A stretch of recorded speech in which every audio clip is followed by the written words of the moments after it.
Alors, on va faire un cours aujourd'hui sur les tempéraments. Les tempéraments. Alors, qu'est-ce qu'un tempérament? C'est la question que vous vous posez tout de suite. Tempérament en musique, en solfège, le tempérament, c'est la manière d'accorder une gamme. Une gamme de notes, de tons en musique. Quand on a do, ré, mi, fa, sol, la, si, do, la manière dont on accorde les do, le ré, le mi, comment on fixe les fréquences des notes. Voilà, c'est ça, tempérament. On sait à peu près tout ce qu'est un do, un ré, un mi, un fa, un sol, la, si, do. Comment on fixe les notes. Certains connaissent peut-être le tempérament égal qui est connu sous les scientifiques, je veux dire, qui se disent, bon, on a une formule mathématique qui donne la note précise. Bon, ouais, ça n'a pas toujours été comme ça, il n'y a pas toujours une formule, il n'y a pas toujours le tempérament qu'on appelle tempérament égal, où tout est fixé parfaitement. Donc, les tempéraments, c'est quelque chose de complexe qui date de l'Antiquité. À l'époque, Pythagore avait étudié la question, mais c'est pas le seul qui a étudié la question. Mais Pythagore a notamment étudié la question, il a notamment résolu un problème important dont on va parler ici. Alors, pourquoi parler des tempéraments pour ce premier cours, qui est un premier cours de sciences donc à l'Académie Hogwarts?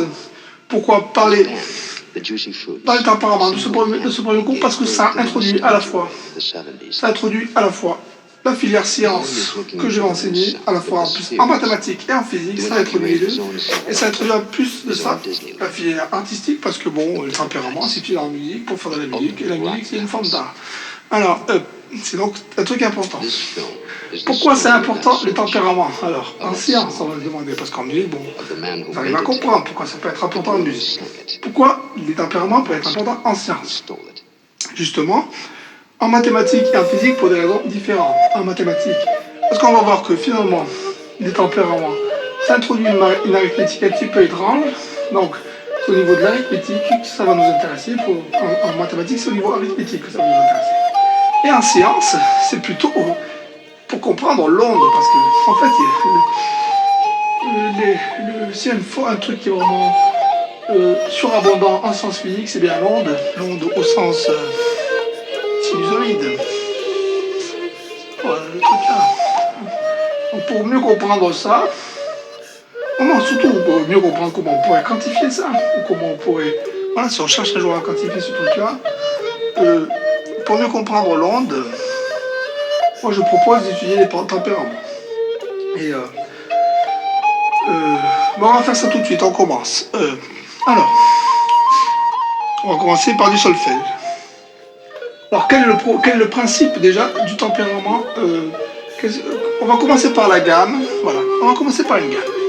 Do, Ré, Mi, Fa, Sol, La, Si et Do. C'est connu, hein. Ça c'est la gamme, je crois qu'elle s'appelle celle de la diatonique. Parce qu'il y en a plusieurs, donc, on a d'autres gammes, la pentatonique, alors, celle-là, elle a 1, 2, 3, 4, 5, 6, 7 tons. Plus celui-là, c'est le même, donc on va dire celui-là c'est le Do 1, celui-là on va dire c'est le Do 2. C'est le Do 2. Alors on connaît tous cette gamme, Do, Ré, Mi, Fa, Sol, La, Si, Do. Il y a une idée d'harmonie, tout a l'air bien linéaire, et pourtant, on monte ces marches d'escalier de manière linéaire quand on chante cette gamme. Pourtant, on l'a appris au solfège, si on se rappelle bien des cours du solfège, c'est pas linéaire, dans le sens où toutes les marches, elles n'ont pas déjà la même taille. Là, entre Do et Ré, il y a deux tons, deux demi-tons, je veux dire. Là, il y a deux demi-tons, là, il y en a deux demi-tons. Là, il y a un demi-ton, là, il y a deux demi-tons, là, il y a deux demi-tons, là, il y a deux demi-tons, et là, il y a un demi-ton. C'est comme les touches du piano, il y a des touches blanches et des touches noires. Ah ben, c'est pareil. En fait, alors, ça c'est pas une touche blanche, c'est une touche noire. Mais c'est pour... bon.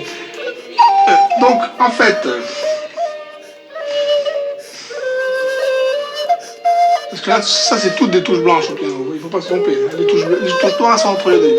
Entre le Do et le Ré, il y a une touche noire, entre le Ré et le Mi, il y a une touche noire. Entre le Mi et le Fa, il n'y a pas de touche noire. Voilà, c'est ça. Établir la vérité, comme ça il n'y a pas d'ambiguïté. Alors, d'ailleurs, pour faire une petite digression d'entrée, ah oui, je comprends bien que tous les scientifiques ne sont pas musiciens, tous les physiciens ne sont pas musiciens, je comprends bien ça, et tous les mathématiciens ne sont pas non plus musiciens. C'est pour ça que je pense que ce cours est important. Ce cours est important Moi-même, je l'ai appris. Je ne connaissais rien de tout ça. J'étais musicien, j'avais fait le conservatoire, j'étais bon musicien. Enfin, j'étais un bon batteur à l'époque, j'avais 20 ans, 19 ans. J'étais pas un très bon clarinettiste, mais c'est pas très grave, j'avais fait le conservatoire. Et ça, on m'avait pas appris le conservatoire, ce que je voulais apprendre ici. Ça, je l'ai appris à la fac, en seconde année de licence de mathématiques. Seconde année, je veux dire, c'était le deuil. En seconde année, il y avait une option, il fallait prendre une option, c'était obligatoire pour passer l'examen, je crois. Donc il y avait l'option mathématiques et physique. Non, c'est pas ça, l'option musique et physique. L'option musique et mathématiques, voilà, c'est ça. L'option musique et mathématiques. Alors moi, je me suis dit, bon, musique et mathématiques, allez, bon, je prends cette option, j'aime bien les maths, j'aime bien la musique. Et j'y croyais pas trop, ça va être encore un truc complètement débile, complètement bidon. Au départ, le type, il nous a fait le cours, moi je ne comprenais rien de quoi il parlait, hein. Je n'arrivais pas à me dire, mais de quoi il parle.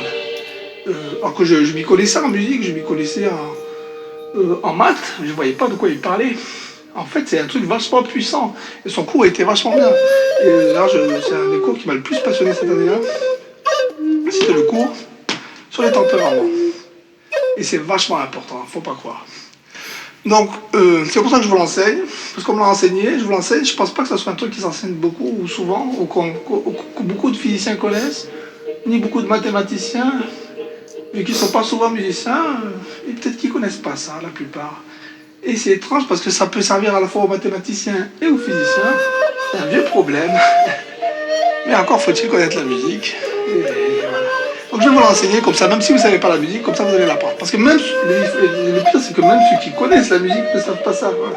C'est ça le pire de tout. Même les bons musiciens, ceux qui connaissent la musique, ils connaissent la physique, la musique, la maths. Mais on peut même connaître les maths, la musique et la physique et ne pas savoir ça.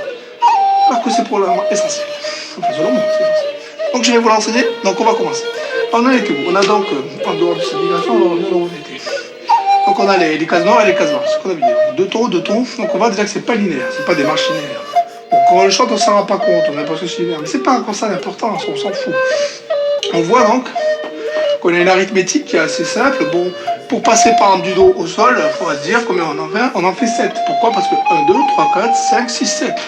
Donc Do plus 7, Do 1 plus 7 est égal à Sol 1.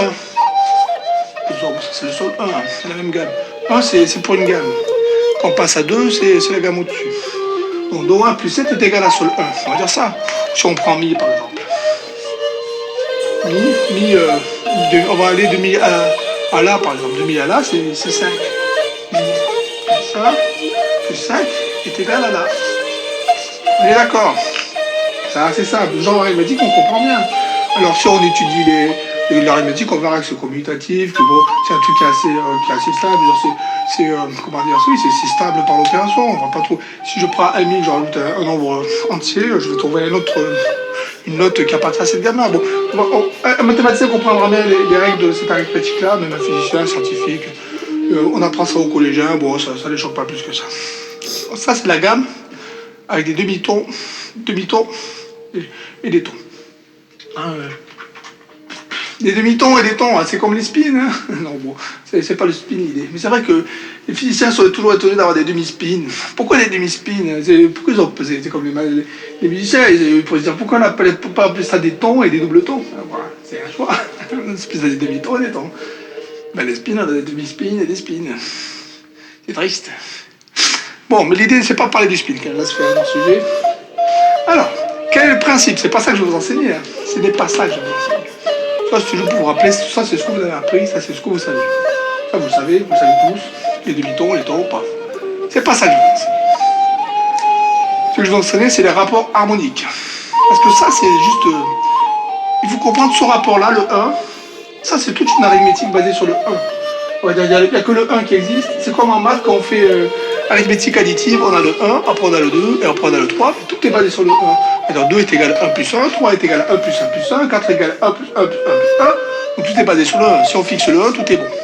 Si par contre je n'ai pas bien fixé, il y a tout qui... Donc cette arithmétique-là est basée sur le 1. On va dire que le 1 est bon, le reste est bon. Et le 1, donc c'est quoi? Ça, on appelle ça la seconde, je crois, diminuée. Ça, c'est le demi-ton. Sur la seconde diminuée, c'est le rapport harmonique le plus petit.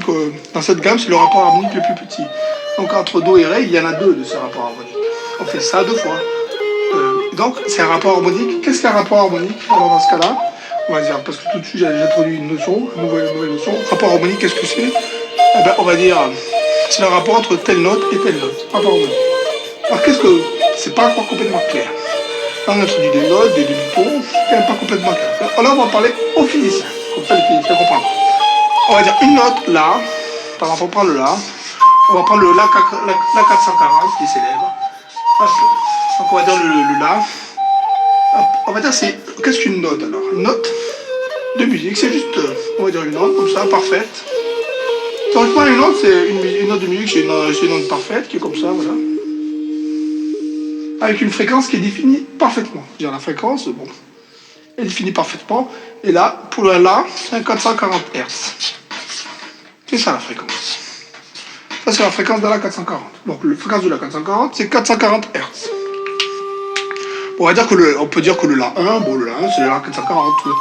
Ou peut-être le La 1, c'est un La en dessous. Dans ce cas-là, ce serait le La 220, par exemple. On verra plus tard pourquoi 220. Bon, on va dire là, on a un La, il a une fréquence donnée, 440. Alors, un rapport harmonique, c'est le rapport.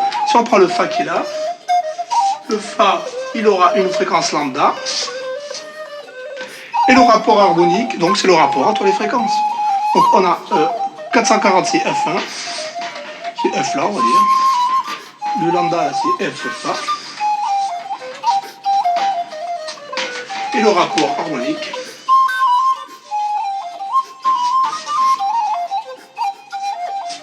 c'est égal à F et là sur F Fa. Donc égal à 440. Lambda. C'est pas plus compliqué que ça. Ça, c'est un rapport harmonique. Donc, on va dire le rapport, le 1 demi-ton. Le 1 demi-ton, c'est un rapport harmonique. C'est le rapport harmonique entre les fréquences de Fa et de Mi. Et on considère donc que dans cette théorie-là, ce rapport harmonique, c'est le même que ce soit celui-là ou celui-là. Ou si on prend celui-là, ça c'est le double, et c'est quelque chose de constant. Alors, ça c'est constant, ça c'est égal à ça. Ça c'est égal au double de ça c'est égal, et comprend. Après, bon, là ça peut se résoudre après, on voit que, donc combien de tons entre Do 1 et Do 2, il y en a 1, 2, 3, 4, 5, 6, 7, 8, 9, 10, 11, 12, il y a 12 demi-tons. Donc théoriquement, si on connaît la fréquence du Do 1 et la fréquence du Do 2, en sachant qu'il y en a 12 demi-tons, que c'est quelque chose de... On va résoudre ça tout de suite, hein. Si vous voulez on résout tout de suite. Alors cette page, je vais la couper et je vais la poser là. Hop. On va passer à la suite. Alors, on va résoudre déjà ce premier problème. On a Do 1, on a Do 2. On sait qu'entre les deux, il y a 12 demi-tons. 12 demi-tons. Et donc on peut dire Do 1 plus 12x, bon, 12 demi-tons, est égal à Do 2.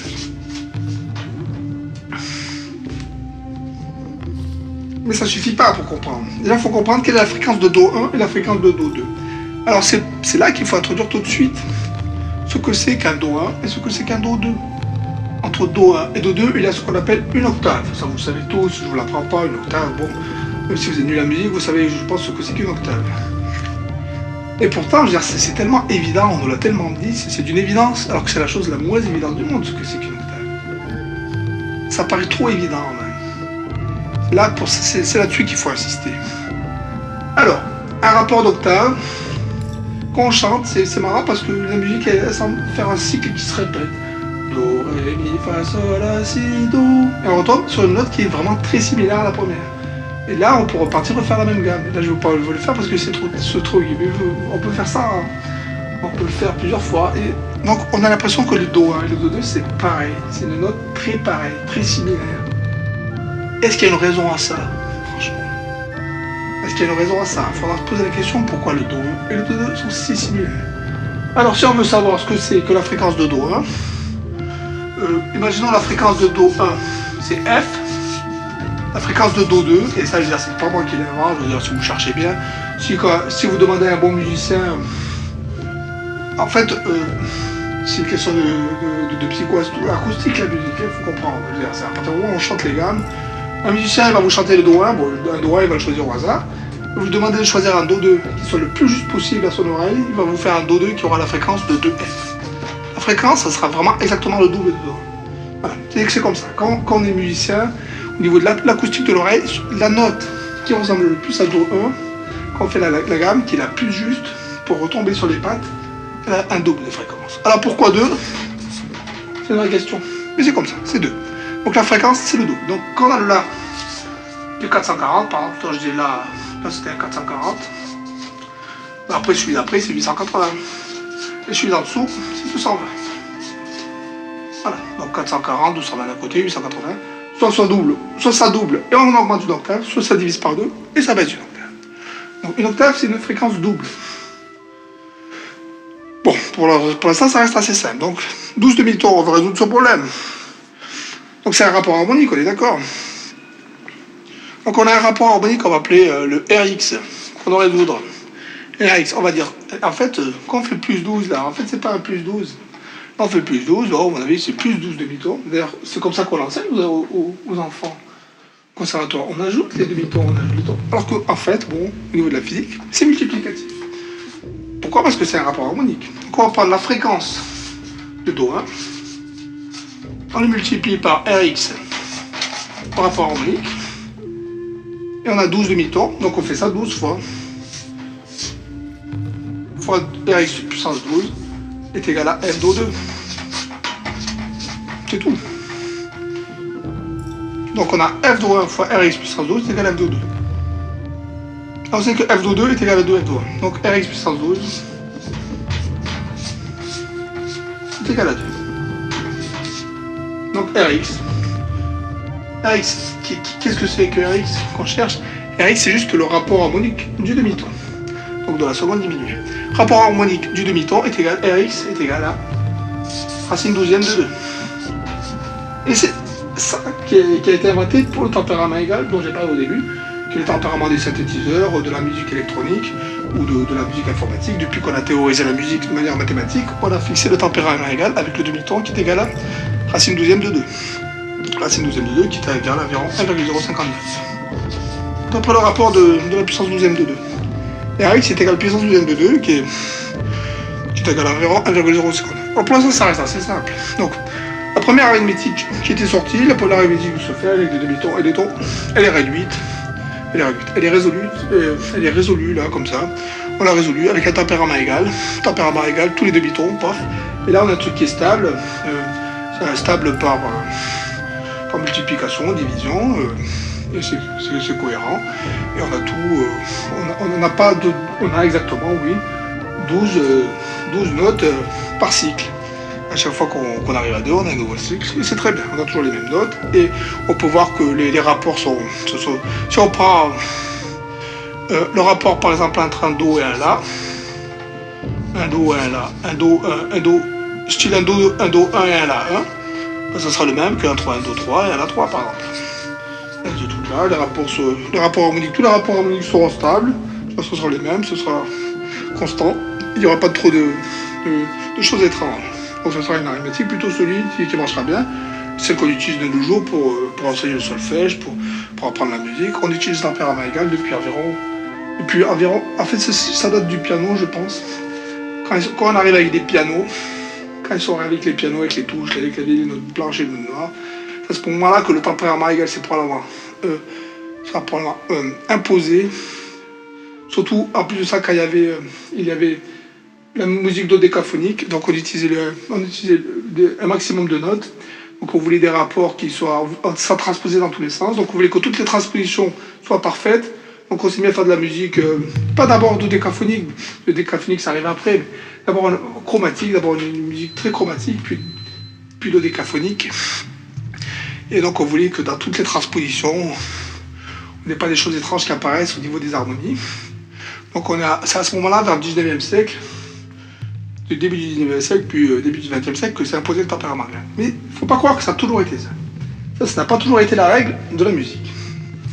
Avant le 18e siècle, on avait la musique tonale, puis la musique baroque, puis avant la musique baroque, et avant on avait la musique, les chants grégoriens, tout ça, et avant la musique modale, tout ça, et avant, Déjà, on n'avait pas les équations comme ça. Je veux dire, on ne savait pas faire des puissances 12e de 2, les calculer, je pense.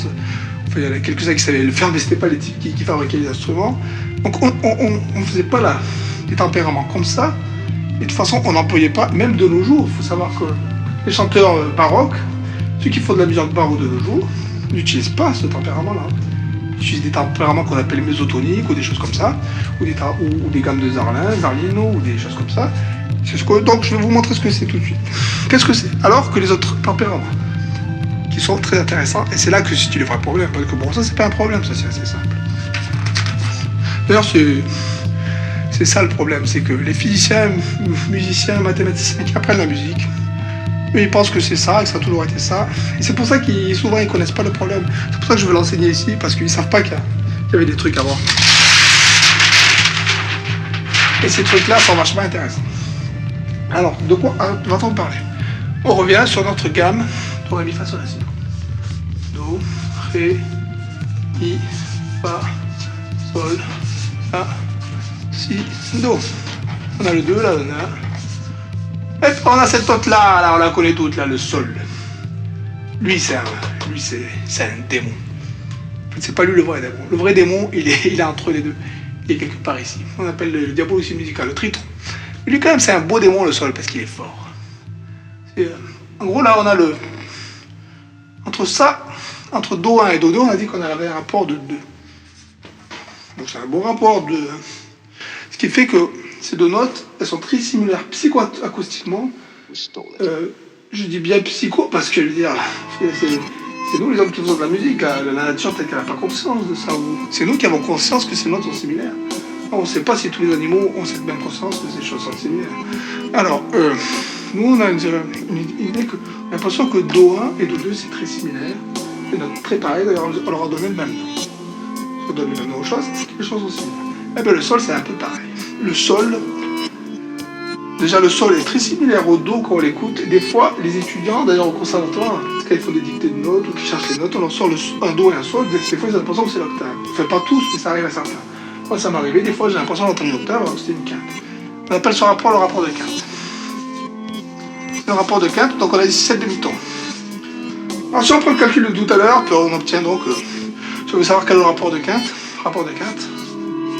on obtient, qu'est-ce qu'on obtient? Rx à la puissance 7. Avec Rx qui est égal, et donc c'est égal à la puissance, la racine, c'est égal à donc 2 puissance 7 douzième. C'est ça.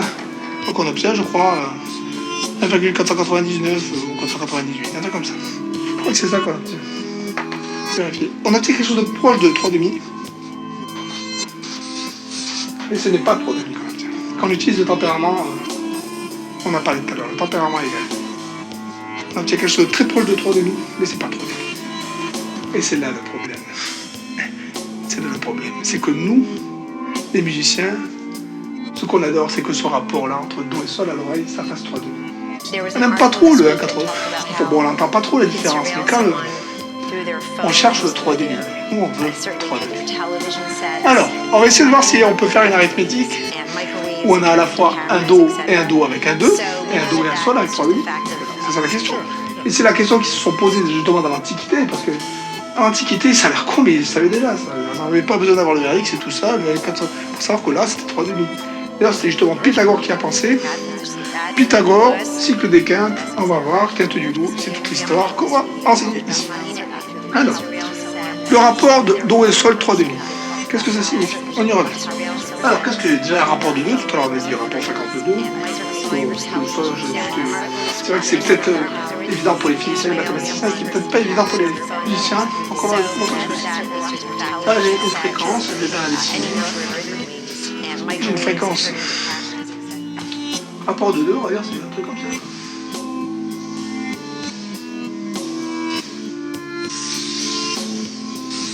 Hop, c'est la fréquence F1, c'est la fréquence de F1.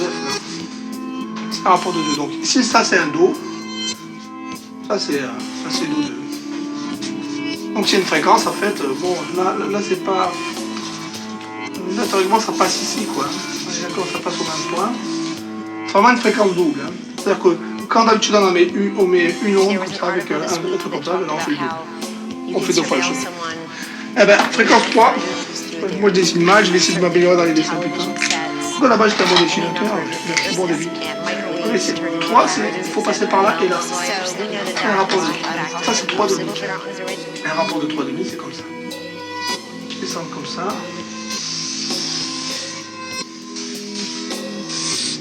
Ça c'est 3 demi. C'est ça le rapport qu'on cherche pour la quinte. C'est-à-dire qu'on part du même point, on monte une fois, on descend, on monte, on arrive. On arrive au même point. C'est ce rapport qu'on aime pour la quinte.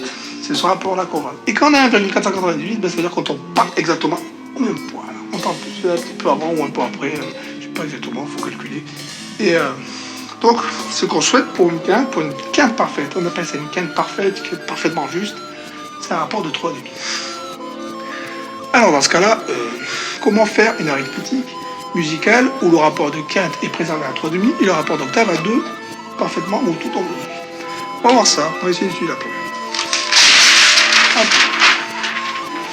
Alors, on va faire ce qu'on appelle le cycle des quintes. Donc on a Do, puis on a Sol.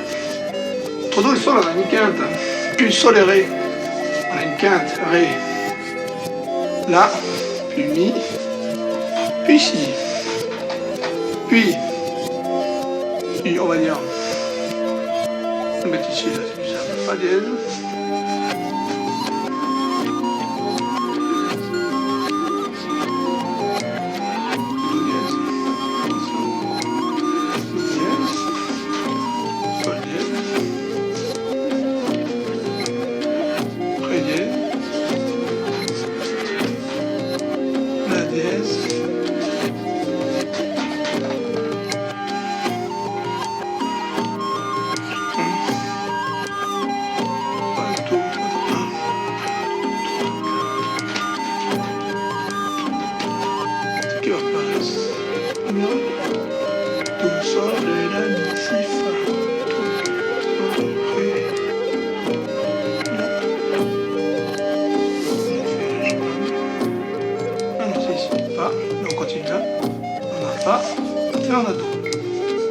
Un cycle des quintes, on retombe sur Do. Hein. Ouais, c'est un beau cycle des quintes. Hein.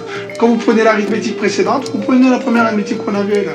Vous faites un cycle des quintes en rajoutant chaque fois 7 demi-tons. Comment ça marche? Do, Sol, Ré, La, Mi, Si, Fa dièse, Do dièse, Sol dièse, Ré dièse, La dièse, Fa, Do. Après, c'est pas les mêmes octaves. Donc là, maintenant, on va mettre les octaves. Là, on a Do 1, Sol 1, Ré 2, La 2, Mi 3, Si 3, Fa 4. Do 1, Fa 3, Do 4, Do 5, Sol 5, Ré 6, La 6, Fa 7 et Do 7. Ça, c'est les octaves. Donc, qu'est-ce qu'on a entre Do 1 et Do 2? Do 7, on a 7 octaves. On a donc 7 octaves d'un côté. De l'autre côté, des quintes, on en a combien? 1, 2, 3, 4, 5, 6, 7, 8, 9, 10, 11, 12.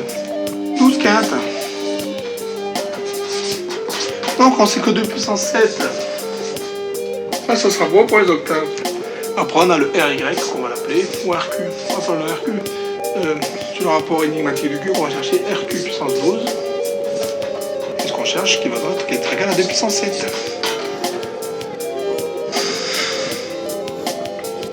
RQ est égal à RQ puissance 12 est égal à 2 puissance 7. En fait, on ne le cherche pas, on a décidé qu'on le fixait dans le RQ tout à l'heure. On a dit que c'était 3 demi, c'est ça qu'on veut. Alors, ce qu'on aimerait, c'est que 3 demi, donc c'est ça qu'on aimerait. Que 3 demi puissance 12, c'est égal à 2 puissance 7. Donc 3 puissance 12. Alors là, je ne sais pas qui sera pas content entre Catalan, l'arithméticien global, Gauss ou les Chinois, mais. Donc on a 3 puissance 12 qui est égal à 2 puissance 19. Ça, non. 3 puissance 12 qui est égal à 2 puissance 19. Dites ça à l'arithméticien et il va vous filer des claques. Voilà, c'est ça le problème. Pour résoudre ce problème-là, il faudrait que 3 puissance 12 est égal à 2 puissance 19.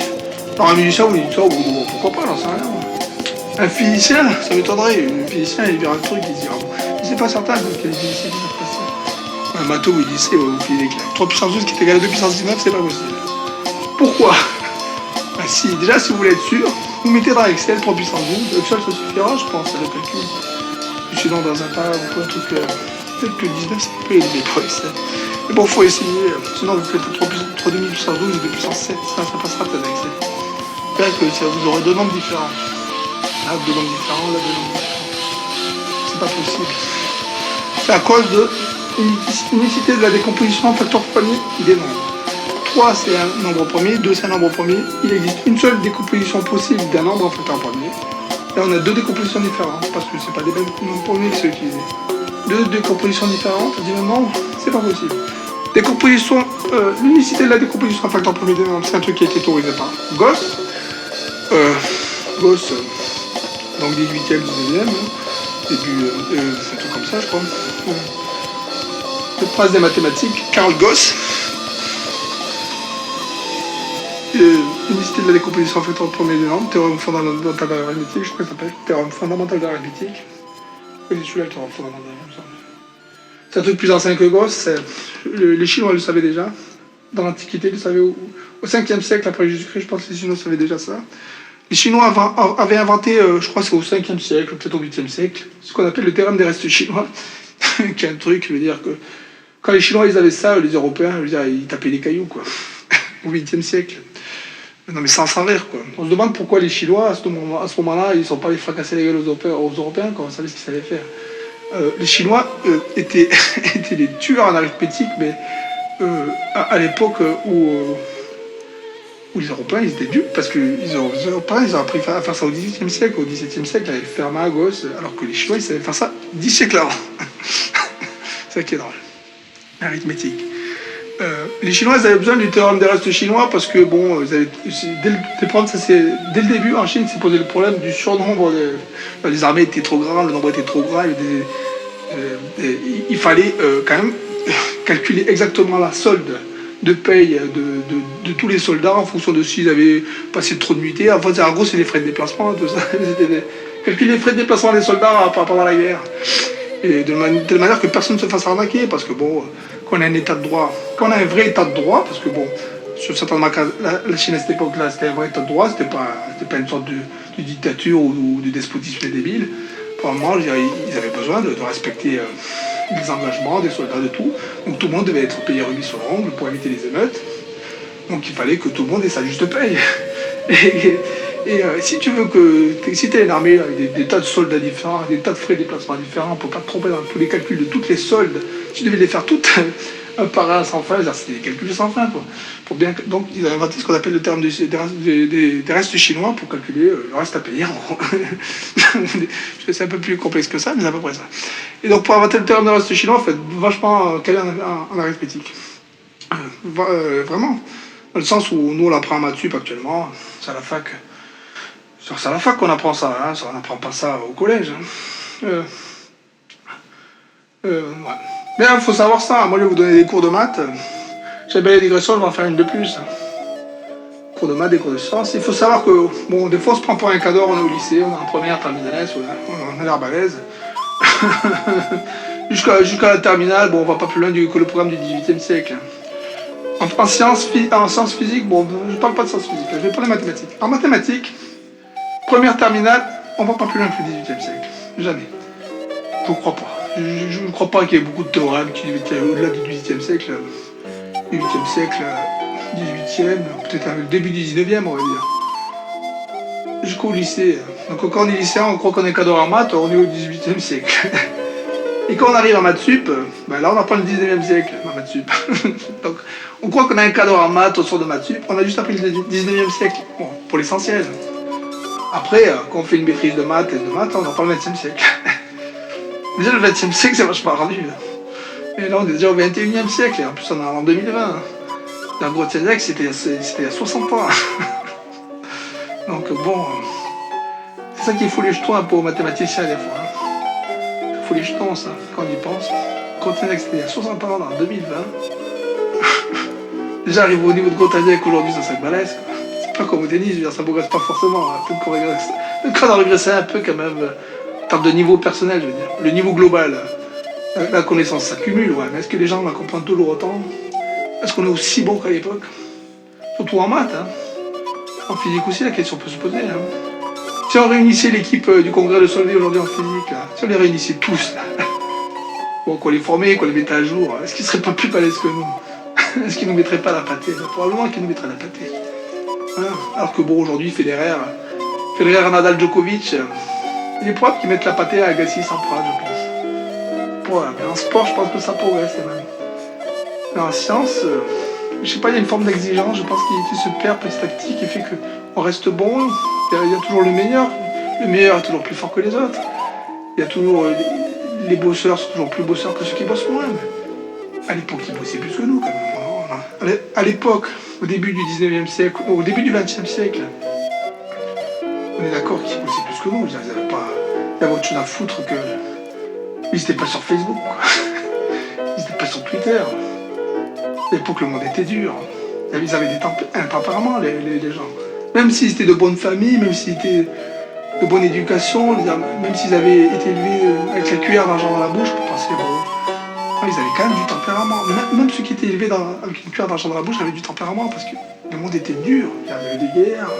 Bon, il y a des guerres aussi aujourd'hui, mais il y avait une dureté à l'époque, probablement, du fait qu'on pouvait mourir à tout moment de n'importe quelle maladie.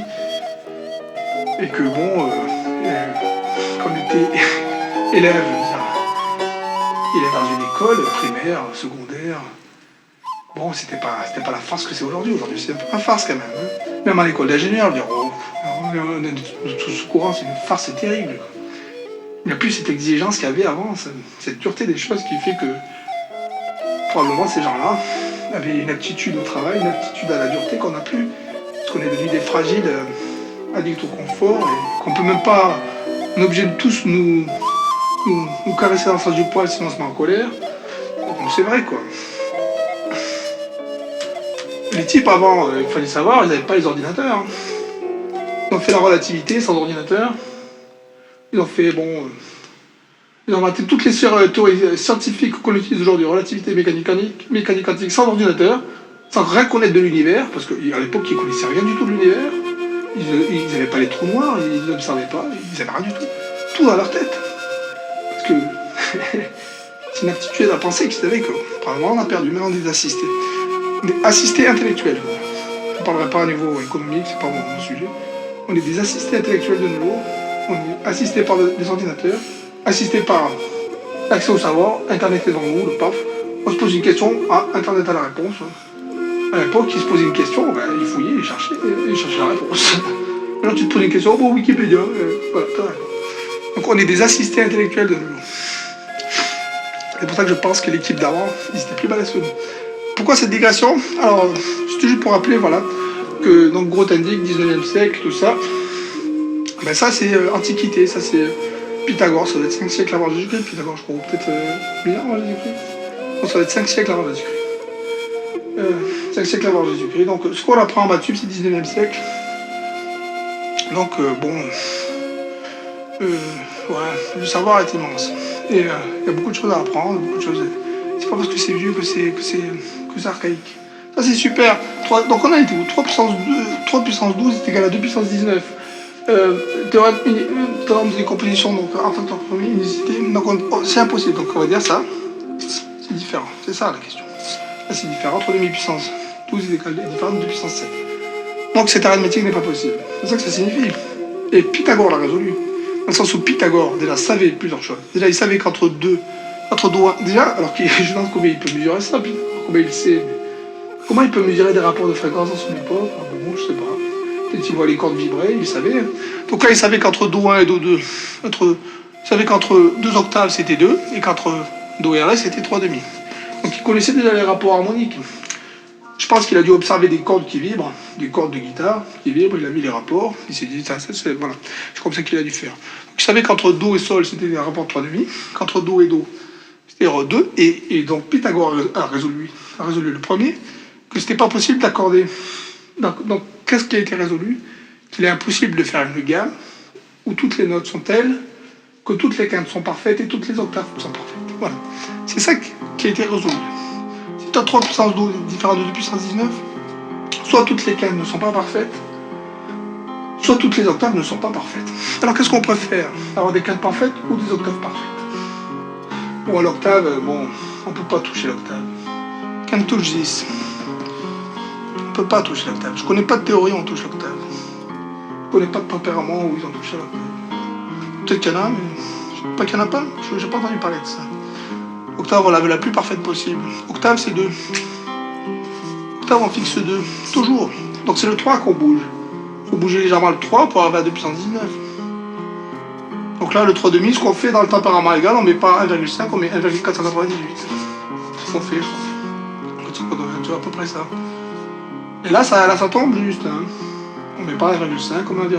Ça, c'est tempérament égal. C'est pas ce qu'a choisi Pythagore. Pythagore n'a pas choisi ça. Qu'a-t-il choisi Pythagore? Pythagore a choisi la quinte du loup.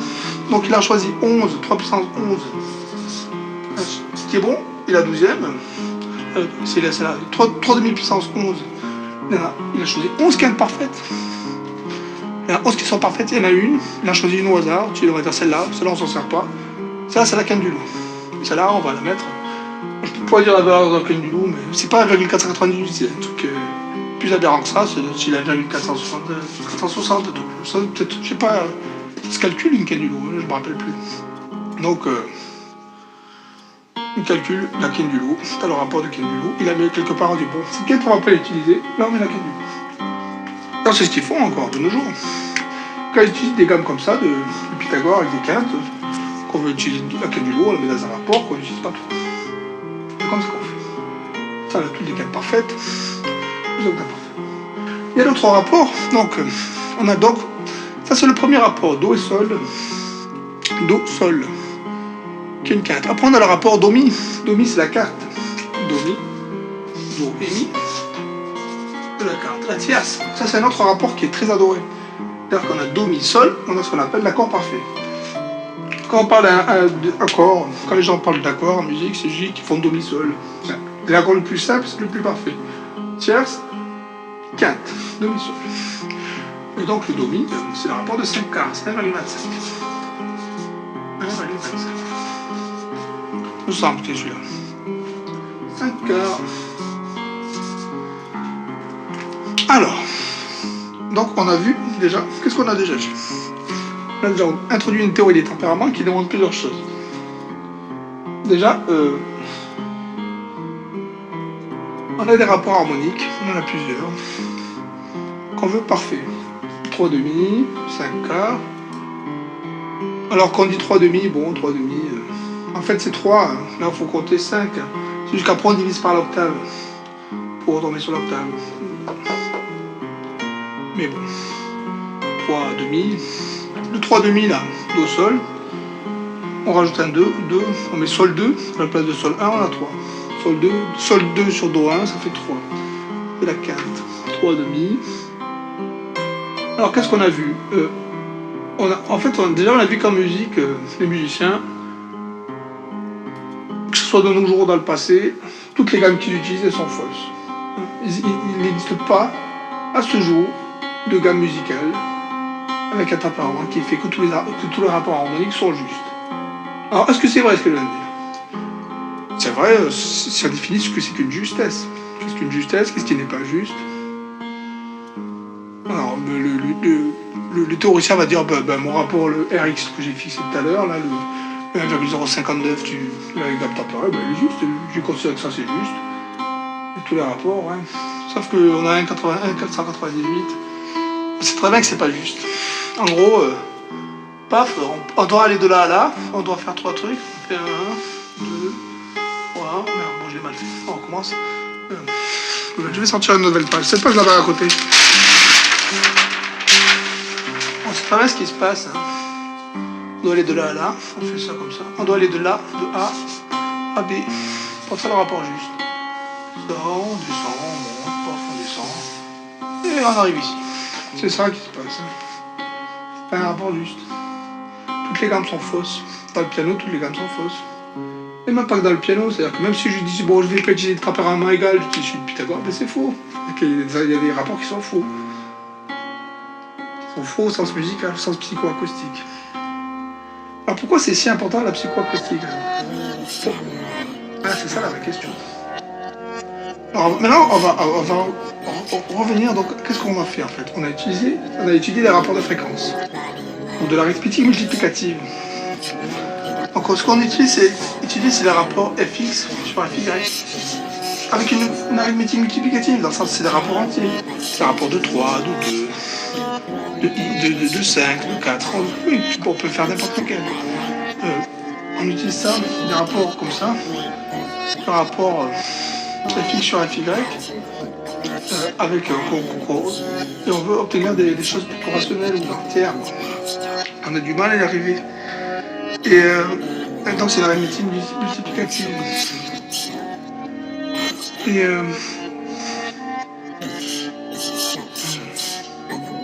ce qu'on fait, c'est qu'on fait des puissances. En fait, dès qu'on a une arithmétique multiplicative, on peut avoir des rapports. Si tout à l'heure, le Rx, on a fait la puissance 12 pour obtenir 2. C'est ça notre équation. En gros, ça se rajoute. C'est-à-dire que si je prends la fréquence, on part de 220. Qu'est-ce que c'est vraiment la multiplication? Il faut comprendre, c'est quelque chose d'exponentiel. Dans le sens où on a le 220, le prochain rapport, on le multiplie par 1,059. Je vais d'ailleurs les calculer comme ça, je reviens 2 minutes. Vous les calculez, ça vous allez comprendre. Voilà. Égal puissance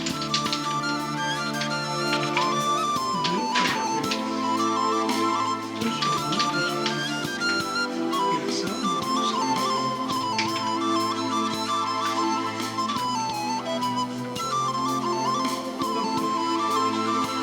Alors le second rapport après 220, c'est 233.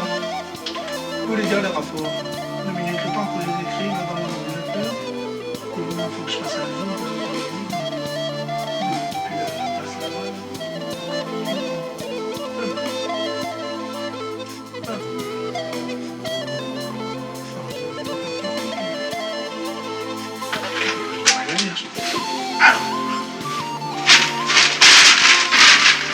La 220, 233, 246, 261, 277, c'est différent de demi-temps, 77, 293, 311, 329, 349,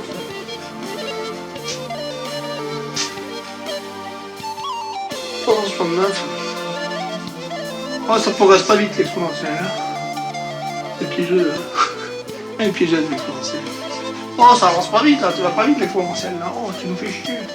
Et là, d'un coup, paf, on est tout en haut, merde. Le problème de l'exponentiel. 413 et la 440. Donc c'est pas linéaire, dans le sens entre là et là, il y en a 13. 203 et 220, là, il y en a 13. Là, il y en a. Là, encore 13.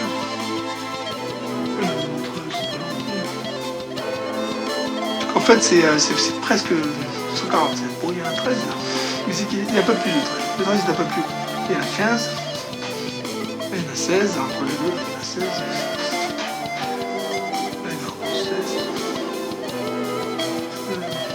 En fait, à chaque fois la progression, ça progresse à chaque fois, des fois il y a des trucs pareils, parce que là ça doit être 14, 13, 14, 15, 16, 17. Ça progresse pas forcément de 1 à 1, parce que là ça va passer à 18. Là, ouais, c'est chier là, l'exponentielle, c'est pas clair. J'ai l'impression que progresse linéairement quand même. Pour aller un peu plus loin, ça progresse pas linéairement. 15, plus 8, 3. En fait, ça progresse comme ça. Hop, c'est comme ça que ça progresse. On appelle l'exponentielle. C'est connu, hein, je vous apprends pas ça, les physiciens et les mathématiciens. Ouais, quand même. Et donc, qu'est-ce qui est donc, pourquoi je reviens à l'exponentielle? Oui, parce que bon, c'est de la multiplicative, c'est lié à l'exponentielle. Or, nous, en maths, notre rapport préféré pour ce genre de choses, c'est le rapproche exponentiel. Le nombre a été fixé, c'est 2,778, je crois. C'est ce qu'on utilise. Donc c'est le rapport privilégié. 118. C'est le nombre qui est privilégié, je veux dire, pour étudier en fait, l'exponentielle, on aurait pu mettre n'importe quel nom pour le logarithme hyperien, qui est l'inverse de l'exponentielle. Pour le logarithme, on aurait pu prendre une base différente que E. Des fois, on aurait pu prendre 2. D'ailleurs, à une époque, on prenait le logarithme en base 2, ou deux fois le logarithme en base 10. On a pris le logarithme hyperien, base 2,18. Or, c'est vrai que c'est naturel en mathématiques de faire ça. C'est naturel, oui, mais en physique aussi, je pense. En psychoacoustique, on se rend compte, oui, quand même, que le rapport de 2 est privilégié. Voilà, le rapport de 2 est privilégié. En gros, la note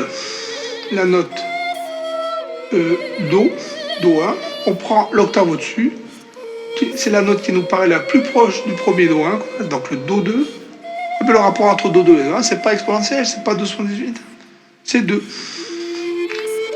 C'est 2, c'est 2, c'est 2, c'est 2.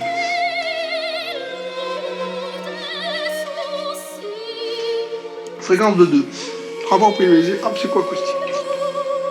Il y a peut-être des raisons qui m'échappent, hein. Peut-être qu'il faut étudier d'autres trucs.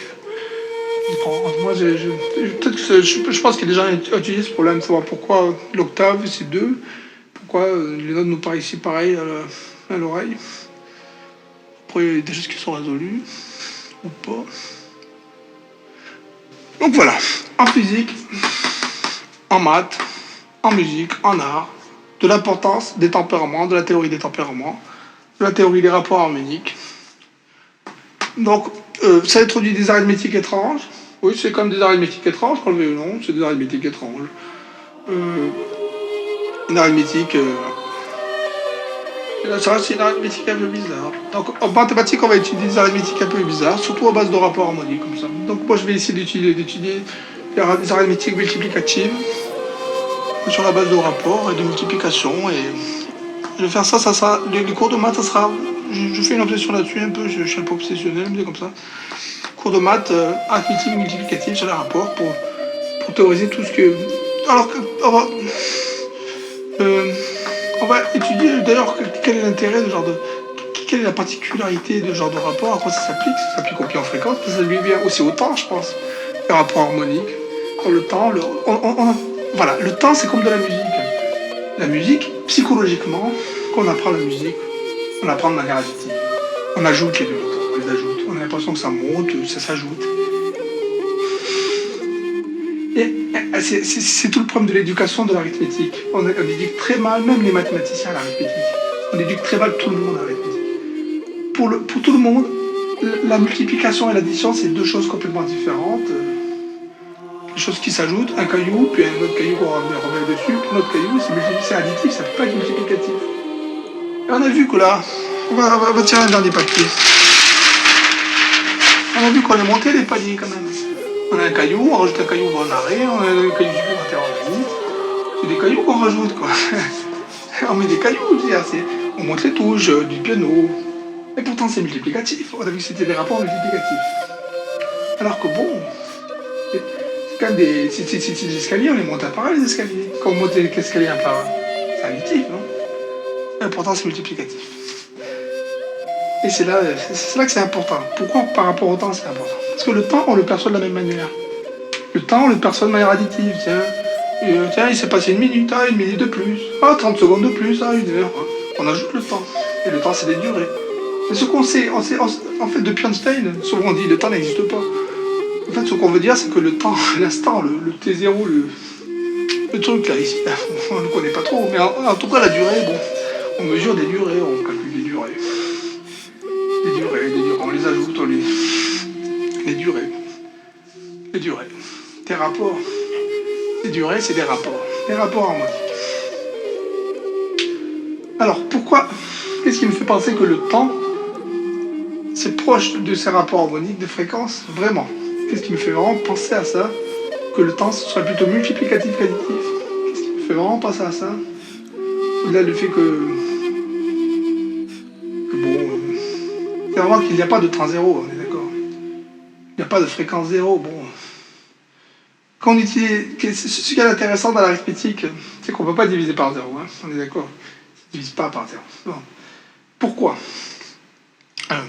Tu divises par 2, tu divises comme ça, là. En fait, euh, tu divises par 2. Tu prends ton 440, tu divises par 2, tu as 220, plus 110, plus 55. Tu vas tendre vers 0, mais tu vas jamais y arriver. En divisant par 2, tu vas jamais y arriver au 0. Tu n'y arriveras pas. Tu ne toucheras pas le 0. Comme toi le dis, c'est comme on dit. Tu n'y arriveras pas au 0. Et on sait une chose quand même, c'est que le temps 0, enfin on pense pas que le temps 0 existe en sciences physiques. Enfin moi je ne le pense pas. Le Big Bang, je pense que c'est tout ce qui arrive après, mais le Big Bang, le 0, je ne crois pas qu'il existe le temps 0. Moi je pense qu'il existe que ce qui peut après. Je pense que lui il n'est pas touchable le temps 0. Donc moi je pense qu'à ce niveau-là, c'est la même chose. C'est comme il n'existe pas de fréquence négative. Bon, fréquence négative, fréquence 0. Fréquence 0 c'est plus une fréquence, c'est linéaire. T'es mort. Hop, t'es comme ça, hop, t'es mort. Après, si j'ai une version de phase, la fréquence négative, ou je sais pas quoi dire. Bon, après, ça peut se théoriser mathématiquement, je veux dire. C'est des trucs qu'on sait faire, mais. C'est quand même, on passe d'un truc qui est fréquentiel, qui est une phase, à un truc qui est plat. Tu réponse, on divise par 2, bon, on le dit sur le truc, mais on n'y arrive pas. Et le temps, je pense qu'il est multiplicatif comme ça. Parce qu'on n'arrive pas au 0. Ça rapproche, mais on n'y touche pas. C'est une des raisons qui fait penser que le temps est multiplicatif. L'autre raison, c'est le fait qu'on ne mesure que par durée, que par rapport, corrélativement. On détermine le temps corrélativement. Ah ben les notes c'est pareil, on les détermine corrélativement. On peut fixer des notes absolues, dire ouais lui c'est le Do 440. Bon, un musicien, il transpose ce qu'il veut. Hein. Un musicien, il aime bien définir les notes relativement, même s'il y a des connards qui ont l'oreille absolue, on sait que c'est des connards qui ont l'oreille absolue. De toute façon, c'est con l'oreille absolue parce que les diapasons ils ont choisi dans l'histoire.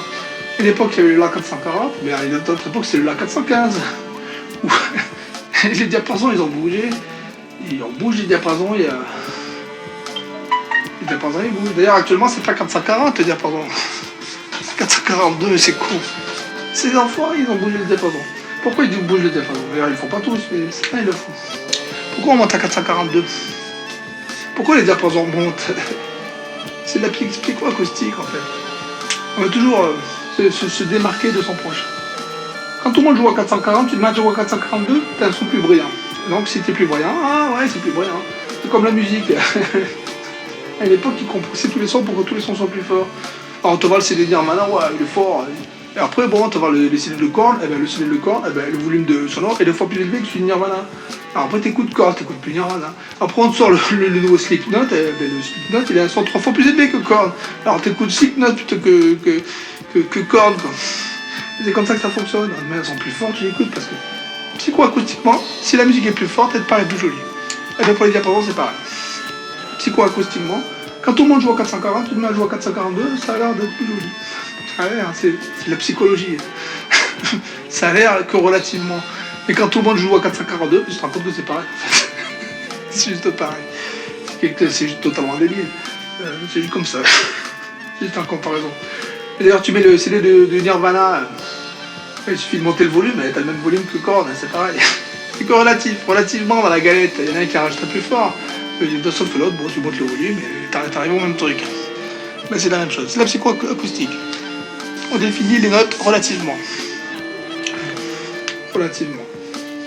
Les fréquences, le A 440, on peut faire la même musique à 442. On peut faire la même musique avec un A à 458.